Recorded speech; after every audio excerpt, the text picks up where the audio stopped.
एक समय की बात है। एक राज्य में एक प्रतापी राजा राज करता था। एक दिन उसके दरबार में एक विदेशी आगंतुक आया और उसने राजा को एक सुंदर पत्थर उपहार में दिया। राजा वह पत्थर देख बहुत प्रसन्न हुआ। उसने उस पत्थर से भगवान विष्णु की प्रतिमा का निर्माण कर उसे राज्य के मंदिर में स्थापित करने का निर्णय लिया और प्रतिमा निर्माण का कार्य राज्य के महामंत्री को सौंप दिया।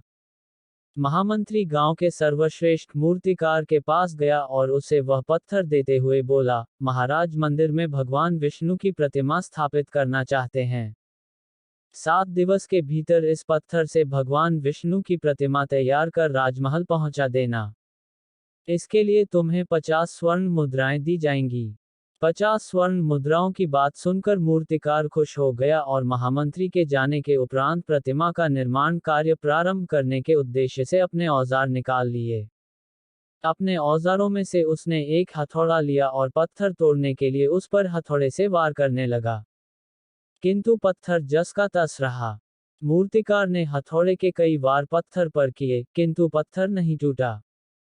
50 बार प्रयास करने के उपरांत मूर्तिकार ने अंतिम बार प्रयास करने के उद्देश्य से हथौड़ा उठाया, किंतु यह सोचकर हथौड़े पर प्रहार करने के पूर्व ही उसने हाथ खींच लिया कि जब 50 बार वार करने से पत्थर नहीं टूटा, तो अब क्या टूटेगा।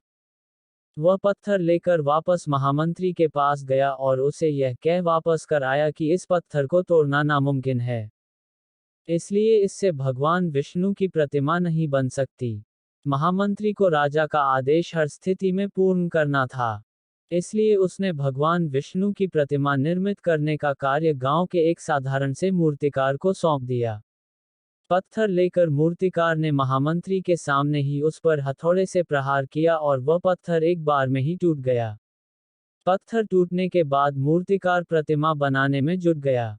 इधर महामंत्री सोचने लगा कि काश पहले मूर्तिकार ने एक अंतिम प्रयास और किया होता, तो सफल हो गया होता और 50 स्वर्ण मुद्राओं का हकदार बनता।